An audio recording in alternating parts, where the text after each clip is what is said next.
지금 광화문에선 8차 촛불 집회가 진행되고 있습니다. 사회부 김유린 기자 나왔습니다. 네, 어서 오세요. 네, 어서 오십시오. 자, 8차 촛불 집회가 지금 광화문 광장에 열리고 있는데 지금 주최 측 추산으로는 50만 명이 모였다는 거죠. 네, 맞습니다. 오늘 8차 촛불 집회에는요, 경찰 추산 6만 명, 주최 측 추산 60만 명이 모여 있는 상황입니다. 잠시 전인 그 오후 6시 반부터요, 시민들의 행진이 시작됐는데요.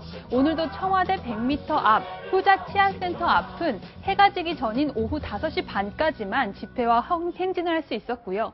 200m 정도 떨어진 청우동 주민센터 앞은 오후 10시 반까지 집회와 행진이 가능한 상황입니다. 그리고 오늘은요, 이 총리공관에서 100m 정도 떨어진 우리은행 삼청동 지점과 헌법재판소에서 100m 정도 떨어진 안국역 4번 출구까지 밤 10시 반까지 행진을 할 수 있는데요. 시민들은 계속해서 이렇게 행진 행렬을 이어가고 있고요. 그런데 일부 시민들은 이 지점들에서 약간의 충돌 상황을 보이고 있는 상황입니다. 네. 그렇군요.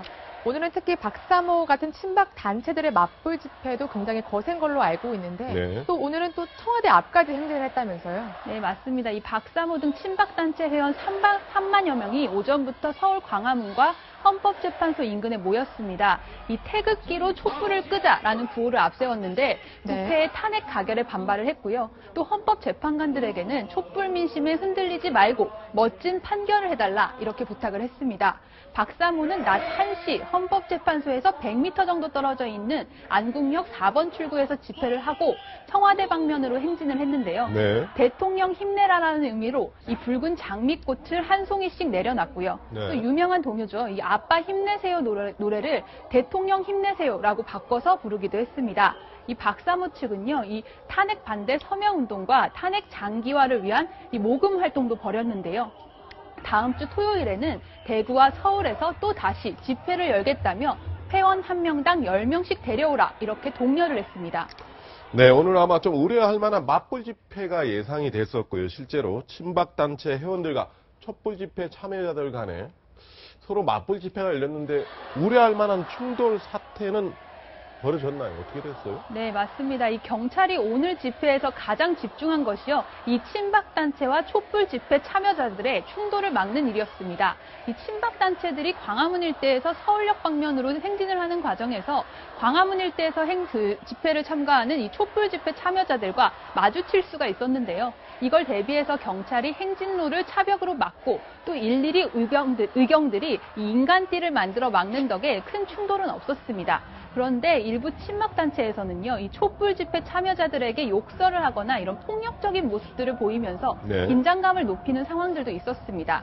다만 친박단체 측도 오후 4시에 집회 종료를 선언하면서 광화문 쪽으로 가지 말고 안국역이나 종로 3가를 이용해서 귀가를 하라, 촛불 집회 무리와 불상사를 만들지 마라 이렇게 거듭해서 강조를 했습니다. 네. 그런데요, 문제는 다음 주입니다. 이 박사모가 시청 앞 대한문 앞에서 저녁 7시부터 집회를 열겠다고 밝힌 건데요. 원래 그 대한문 인근은 촛불 집회 측이 차지해오던 공간이기 때문에 만약 실제 집회가 열린다면 촛불 집회 측과 박사모가 뒤엉켜서 갈등이 일어날 가능성이 높아집니다. 네. 다음 주가 굉장히 좀 긴장감이 고조되는 주인데 오늘 특히 그 맞불 집회엔 김진태 의원도 모습을 드러냈죠. 네, 맞습니다. 이 촛불은 바람 불면 꺼진다라는 발언 때문에 이 촛불 집회 홍보대사라는 벌칙까지 얻은 이 새누리당 김진태 역설적으로 의원입니다. 홍보대사가 된 거죠. 네, 맞습니다. 이 친박단체인 엄마부대 집회 현장에 이렇게 모습을 드러냈는데요. 김 의원은 뜨거운 환호를 받으며 무대에 올라서는 이 언론에 제기된 의혹만으로는 탄핵이 안 된다. 비겁하게 도망치지 말고 새누리호에서 같이 가라앉겠다. 우리도 100만 명이 모일 수 있다. 이렇게 말했고요. 또 헌법재판소에 대해서는요, 박근혜 대통령은 탄핵을 할 중대한 사유가 없다면서 올바른 판단을 하라 이렇게 강조를 했습니다. 이 김진태 의원의 발언 한번 들어보시죠.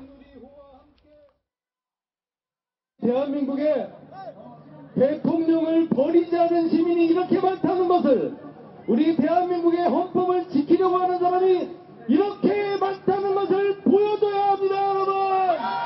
그래야 헌법재판소 재판관들이 흔들리지 않고 정확한 판결을 내릴 수 있습니다. 네, 이 김진태 의원은요, 이렇게 발언한 이후 친박단체 회원들과 함께 3km 정도 행진도 함께 했습니다.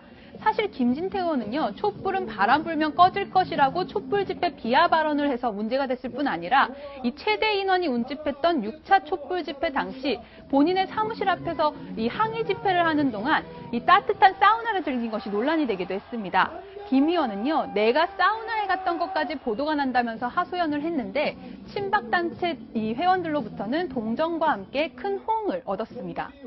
네. 자, 친박단체와 촛불 시민들이 모두 헌법재판소 앞에서 집회와 행진을 하고 있었는데요. 이게 어떻게 되면 뭐 이렇게 이념이나 지향하는 바가 서로 다르다고 해도 헌재에 대한 외압을 넣는 것 아니냐, 이런 논란이 계속되는 것 같아요. 네, 맞습니다. 오늘 낮에는 탄핵반대 측에서 헌재 100m 앞인 안국역 4번 출구에서 집회를 열었고요. 지금은 이 탄핵 찬성 측이 집회와 행진을 열고 있습니다. 저희 채널A 취재진이 촛불 집회 당시에 촛불 집회 소음을 측정을 해봤더니 네. 112데시벨, 그러니까 천둥 소리와 가깝게 나왔는데요.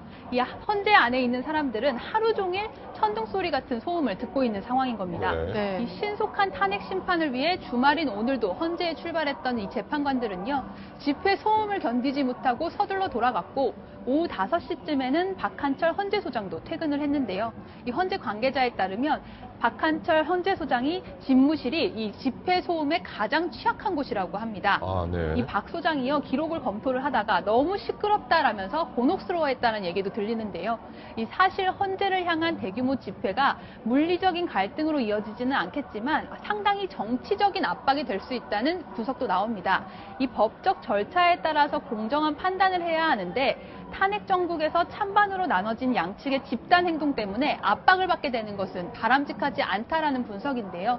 또 대규모 집회와 행진뿐 아니라 일부 단체가 이 헌법재판관에게 연합장 보내기 운동을 하고 있습니다. 이게 네. 사실상은 일종의 압박 편지로 해석될 수도 있다는 건데요. 그래서 차분하게 헌재의 공정한 심판을 기다리는 것도 성숙한 시민의식을 보여주는 것이다, 이렇게 유념할 필요가 있을 것 네. 같습니다. 네.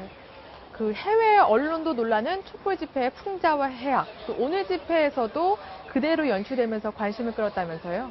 네, 맞습니다. 이 세계적인 관심을 받고 있는 촛불 집회, 오늘은 이전보다 자발적 참여자가 줄어들었다고는 하지만요, 오늘도 해악과 풍자를 담은 재밌는 장면들이 아주 많이 발견이 됐습니다. 이 촛불 집회의 명물이 됐죠. 이 전체 소등 행사가 6시 반 이후에 이뤄졌고요. 촛불 파도 타기 행사도 이어졌습니다. 또 본격적인 집회 전에는 이 재밌는 퍼포먼스들이 있었는데 제가 봤던 것 중에 제일 인상적이었던 거는 이 광화문의 노란 풍선 행렬이 이어졌는데 시민단체에서 안전한 나라에 살고 싶어요라고 써졌던 이 풍선을 3,000개나 나눠줬다고 합니다. 네. 또 산타 복장을 한 시민 100여 명이 광화문 이곳저곳을 돌아다니면서 아이들에게 선물을 주는 모습도 발견이 됐는데 여기에는 재밌는 문구가 써 있었습니다. 아이들에게는 선물을, 박근혜에게는 수갑을 이라는 겁니다. 네. 네. 네, 역시 네, 대단한 정말 풍자들이 많은 것 같은데요. 여기까지 듣겠습니다. 네. 감사합니다.